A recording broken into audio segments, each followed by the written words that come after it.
여러분, 제가 이 이야기를 들려드리는 이유는 단 하나입니다.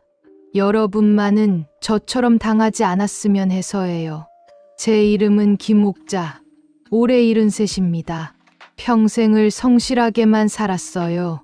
새벽 4시에 일어나 김치 담그고, 장 보고, 집안일하고, 남편을 일찍 하늘나라로 보내고 혼자서 아들 민수를 키워냈죠. 그 흔한 외식 한 번, 옷 한 벌 사는 것도 아까워하며 살았습니다. 여름에도 에어컨은 꿈도 못 꾸고 선풍기만 틀었어요. 겨울엔 내복 2벌 입고서 난방비 아꼈습니다. 왜냐고요? 아들 민수와 며느리 수정이, 그리고 손주들이 편하게 살았으면 했거든요. 그런 제가 하루아침에 모든 걸 잃었습니다. 3,500만 원, 남편의 보험금, 평생 모아둔 적금, 손주들 대학 등록금으로 준비해둔 돈까지 모두요. 손가락 몇 번 눌렀을 뿐인데 송두리째 사라져버렸어요. 시작은 너무도 평범했습니다. 카카오톡, 그 익숙한 카톡 메시지 하나였어요. 하지만 진짜 충격은 따로 있었습니다.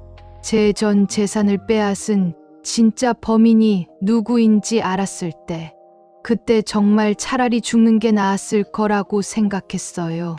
이 이야기는 실제 사연을 바탕으로 재구성한 이야기입니다. 9월 9일, 화요일. 지금도 선명히 기억나는 그날이에요. 아침 6시에 눈 떠서 제일 먼저 한 일이 뭔지 아세요? 손주 지우 도시락 싸는 거였어요. 중학교 2학년인 지우는 편식이 심해서 도시락에 뭘 넣을까 늘 고민이었거든요. 그날도 미역국 끓이고 계란말이 부치고 시금치 무침했어요. 며느리 수정이는 시어머니, 전 아침 안 먹어요. 다이어트 중이거든요. 라고 하며 급하게 나가더라고요. 아들 민수는 벌써 일찍 출근했고요. 혼자 남은 집에서 설거지하고 방 정리하고 있는데 그때였어요. 카톡이 왔어요. 평소와 다를 것 없는 그 소리가 제 인생을 완전히 바꿀 줄은 꿈에도 몰랐죠. CJ 대한통운에서 보낸 메시지입니다. 택배 수령 주소가 잘못되었습니다. 수정하려면 아래 링크를 눌러주세요. 그 순간 가슴이 철렁했어요.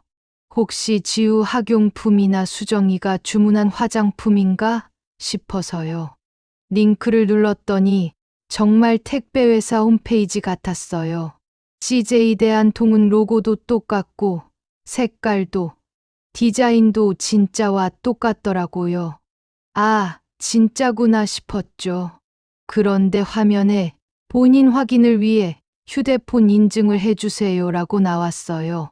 요즘은 뭘 해도 본인 확인이 필요하잖아요. 그래서 별 생각 없이 인증번호 받아서 입력하고 카카오톡 비밀번호까지 입력했습니다. 그 순간이었어요. 휴대폰이 갑자기 멈추고 카톡이 팅하고 꺼져버렸어요. 이상하네. 뭐가 잘못됐나? 하고 다시 카톡에 들어가려고 하는데 전화가 왔어요. 모르는 번호였지만 혹시 택배 관련해서 온 전화인가 싶어서 받았습니다. 그런데 목소리가 제 아들 민수였어요. 분명히 민수 목소리였다고요. 엄마, 정말 민수 목소리였어요. 30년을 키워서 모를 리가 없잖아요. 그런데 목소리가 평소와 달리 급하고 다급했어요. 엄마, 지금 급한 일이 생겼어요. 회사에서 큰 실수를 했는데 3천만 원을 오늘 안으로 입금하지 않으면 정말 큰일 나요. 경찰서에 가야 할 수도 있어요. 아들이 그렇게 간절하게 애원하는데 어떤 엄마가 망설일 수 있겠어요? 민수야, 괜찮다. 엄마가 다 해결해 줄게. 걱정 말라고 했죠. 정말 고마워요. 엄마, 이 은혜는 평생 잊지 않을게요. 그런데 시간이 정말 없어요. 지금 당장 보내주실 수 있어요? 그 절절한 목소리에 저는 망설임 없이 송금을 결정했습니다. 지금 생각해보면 그 목소리가 진짜 민수 목소리와 조금씩 다르긴 했어요. 더 빠르고 높았고, 하지만 그 순간엔 아들의 위기 상황에 온 신경이 쏠려 있어서 전혀 알아차리지 못했죠. 은행 앱을 열었어요. 손이 너무 떨려서 비밀번호를 2번이나 틀렸어요. 민수야, 조금만 기다려라. 엄마가 지금 보내고 있다고 하면서 통장 잔액을 확인했더니 3,200만 원이 있었어요. 남편 보험금 중에 마지막 남은 돈이었죠. 손주들 대학 등록금으로 모아둔 거였는데, 그래도 아들을 위해서라면 뭐든 할 수 있었어요. 이체 버튼을 눌렀습니다. 3천만 원. 한 번의 터치로 30년간 모아온 돈이 사라졌어요. 엄마, 정말 고마워요. 이 은혜는 절대 잊지 않을게요. 그 목소리가 조금씩 멀어지더니 전화가 끊어졌어요. 그 순간 가슴이 이상하게 두근거렸어요. 10분 뒤였어요. 진짜 민수에게서 전화가 왔습니다. 엄마, 오늘 저녁에 갈게요. 수정이랑 같이 갈게요. 평소와 다름없는 밝은 목소리에 온몸에 소름이 돋았어요. 그제야 깨달았습니다. 제가 완전히 속았다는 걸.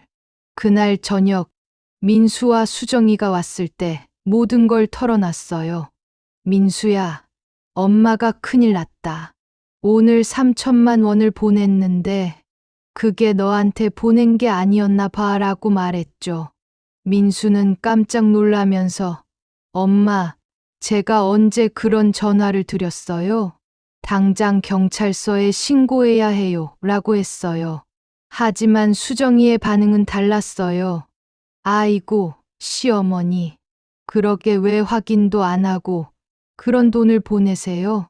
차가운 목소리였어요. 마치 예상했다는 듯이. 그 순간부터 의심이 시작됐어요. 수정이가 왜 저렇게 차분하지? 3천만 원이면 큰 돈인데. 사건 이후 며느리 태도가 확실히 달라졌어요. 전에는 시어머니 안녕하세요 하고 예의 바르게 인사하던 모습이 이제는 고개만 까딱하고 지나가더라고요. 어느 날은 대놓고 말하더라고요. 우리 계획이 다 틀어졌어요. 이제 아이들 학원비도 어떻게 내야 하나요? 마치 제가 일부러 돈을 날린 것처럼. 민수는 그런 수정이를 말리며 여보, 그런 말 하지 마라고 했지만 눈빛에서 아쉬움이 느껴졌어요. 그제야 이들의 진짜 속마음이 조금씩 드러나기 시작했습니다. 시어머니가 조심하셨어야죠. 이제 우리가 어떻게 살아요? 이런 말들이 계속 들렸어요. 한 달 뒤였어요. 은행에서 전화가 왔어요. 고객님, 카드 결제 승인 관련해서 확인이 필요합니다. 혹시 골목마트에서 50만 원 결제하신 게 맞나요? 아니요. 저 그런 곳 안 갔는데요. 하니까 그럼 카드가 도용된 것 같습니다. 지금 당장 카드 정보를 확인해야 해요. 카드 번호 뒤 4자리만 말씀해 주세요. 첫 번째 사기를 당한 후라 조심스러웠지만 은행에서 직접 온 전화라고 하니까 카드 번호와 비밀번호를 불러줬어요. 다음 날 아침 500만 원이 출금됐다는 문자가 왔어요. 또 당했습니다. 이번엔 정말 절망적이었어요. 남은 돈마저 사라진 거였으니까. 두 번째 사기를 당한 후 수정이가 한 말이 잊히지 않았어요. 시어머니, 혹시 치매 초기 증상 아닌가요? 병원에 한번 가보시는 게 어떨까요? 치매라니. 저는 멀쩡한데 무슨 치매예요. 그때 깨달았어요. 치매가 아니라 누군가 계획적으로 저를 이용하고 있다는 걸. 생각해보니 이상한 점들이 많았어요. 첫 번째 사기 전에 수정이가 제 휴대폰을 자주 만지작거렸어요. 시어머니, 카톡 사진 어떻게 저장하는지 알려주세요라고 하면서. 그리고 제 개인정보를 너무 자세히 알고 있었어요. 주민번호, 통장 비밀번호, 자주 가는 병원 이름까지. 하나하나가 범행의 증거였습니다. 어느 날 수정이 핸드백에서 메모지가 떨어졌어요. 주워주려고 보는데 거기에 제 개인정보가 적혀 있었어요. 주민번호, 통장 비밀번호, 카드 비밀번호까지. 수정아, 이게 뭐야? 라고 물으니까, 아, 그거요? 시어머니 병원 예약할 때 필요해서요 라고 둘러대더라고요. 하지만 병원 예약에 왜 통장 비밀번호가 필요해요? 그리고 수정이가 최근에 산 비싼 가방과 화장품들, 제가 사기 당한 시기와 비슷하게 늘어났어요. 우연이라고 하기엔 너무 정확했죠. 민수는 정말 모르고 있는 것 같았어요.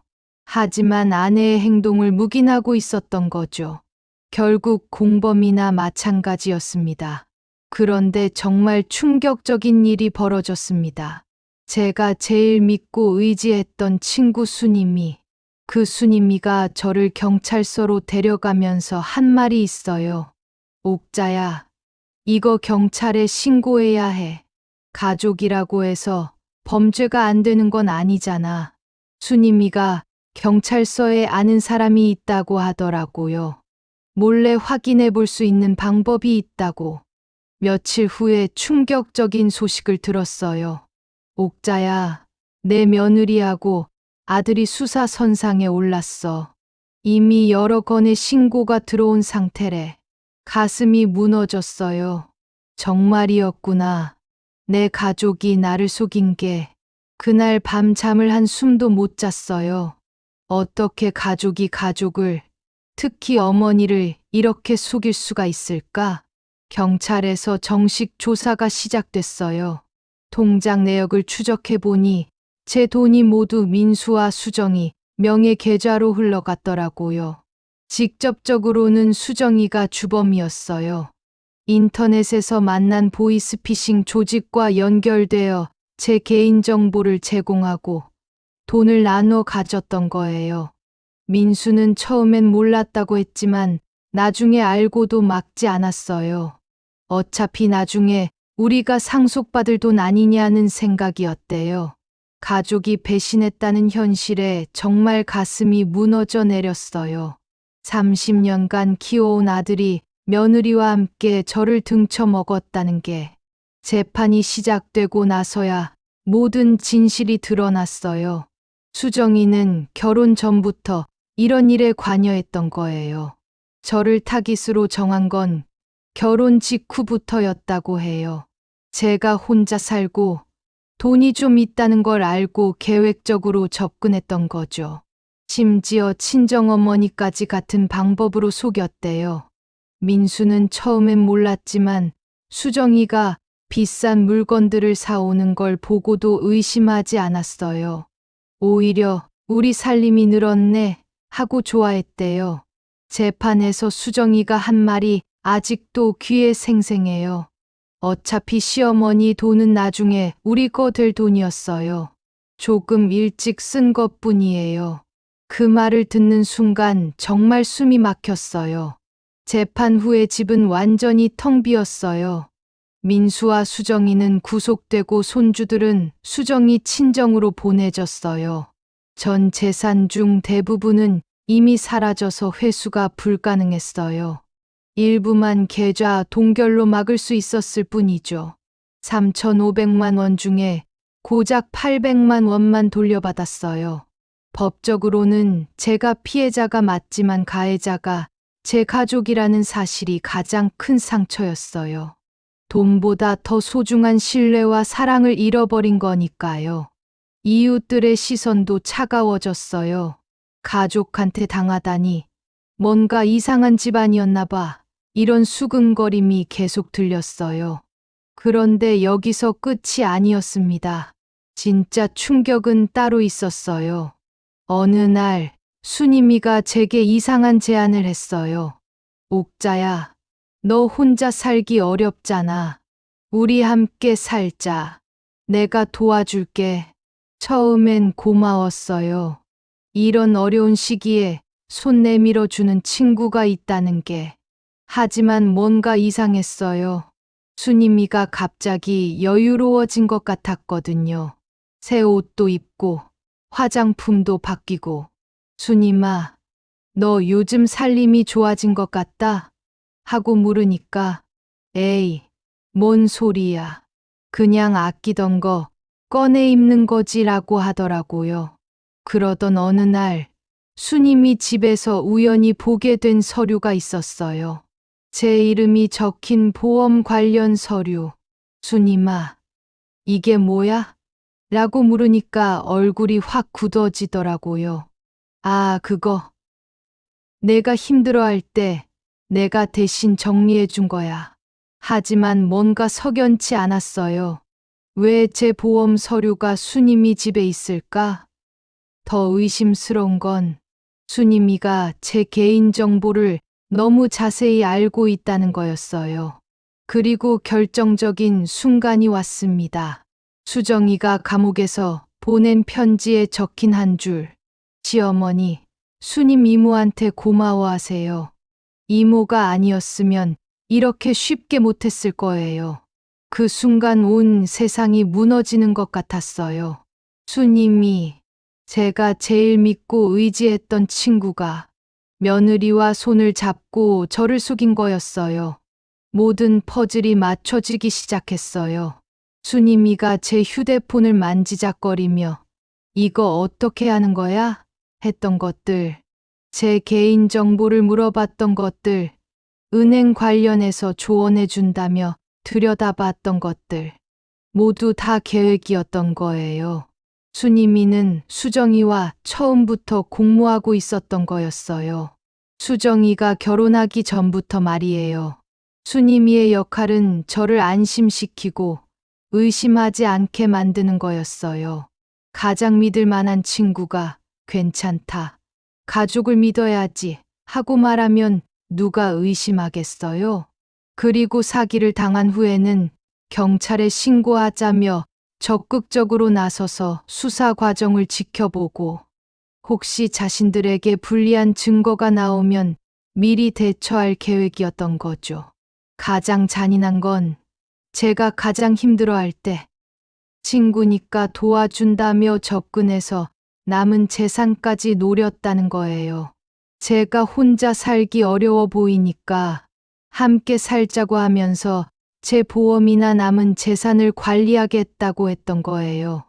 진짜 목적은 그것까지 빼앗으려는 거였죠. 순임이에게 따지러 갔을 때의 일이 아직도 생생해요. 처음엔 발뺌하더라고요. 무슨 소리야? 나는 내 친구인데 왜 그런 짓을 하겠어? 하지만 수정이의 편지를 보여주니까 표정이 완전히 바뀌더라고요. 옥자야, 미안해. 하지만 너도 이해해봐. 나도 살기 힘들었어. 돈이 너무 필요했단다. 40년 넘게 함께했던 친구가 한 말이에요. 이해해달라고. 제가 언제 이해하지 말라고 했나요? 힘들면 도와달라고 하면 되는 거 아닌가요? 왜 속이고 배신해야 했을까요? 처음엔 조금만 빌릴 생각이었어. 나중에 갚으려고 했는데 수정이가 자꾸 더 하자고 해서 결국 수정이 탓으로 돌리더라고요. 하지만 처음 계획을 세운 건 순임이었다는 게 나중에 밝혀졌어요. 법정에서 순임이와 마주했을 때가 가장 힘들었어요. 40년 우정이라는 게 그게 다 가짜였다는 걸 받아들이기가 너무 어려웠어요. 순임이는 수정이보다 더 계산적이었어요. 끝까지 친구를 위해서 한 일이다라고 주장했어요. 제 돈을 관리해 주려고 했다는 거죠. 누가 믿겠어요? 결국 순임이도 공범으로 처벌받았어요. 수정이는 3년, 민수는 2년, 순임이는 1년 6개월. 하지만 잃어버린 신뢰와 우정은 돌아오지 않아요. 가족도 친구도 모두 잃고 나니 정말 혼자구나 하는 생각이 들었어요. 73년을 살면서 이렇게 절망적인 적은 없었어요. 하지만 그런 저에게도 진짜 도움의 손길이 나타났어요. 복지관에서 만난 다른 어르신들, 같은 피해를 당한 분들, 이분들이 진짜 가족 같은 마음으로 저를 위로해 주셨어요. 돈을 바라고 접근한 게 아니라 정말 힘든 마음을 이해해 주시는 분들이었어요. 함께 울고 함께 웃으면서 서로 위로가 되었어요. 지금은 작은 원룸에서 혼자 살고 있어요. 경제적으로는 어렵지만 마음만큼은 평안해요. 진짜와 가짜를 구별할 수 있게 됐거든요. 복지관에서 사기 예방 강의도 하고 있어요. 제 이야기를 들려드리면서 저처럼 당하지 마세요라고 말씀드려요. 특히 가족이나 가까운 친구라도 의심할 건 의심하라고 해요. 가장 가까운 사람이 때로는 가장 무서울 수 있다는 걸 제가 몸소 경험했거든요. 여러분께 꼭 드리고 싶은 말씀이 있어요. 최근 경기 광명시를 비롯해 전국 곳곳에서 휴대폰 소액 결제 사기, 보이스피싱 사기가 계속 발생하고 있어요. 더욱 안타까운 건 가족이나 가까운 지인이 공모하는 경우가 늘고 있다는 거예요. 피해자를 가장 잘 아는 사람이 범죄에 가담하니까 피해가 더 클 수밖에 없죠. 특히 어르신들의 디지털 취약성을 노린 범죄가 기승을 부리고 있어요. 복잡한 인증 과정, 각종 앱 사용법 등을 어려워하는 점을 악용하는 거죠. 하지만 이런 범죄는 예방할 수 있어요.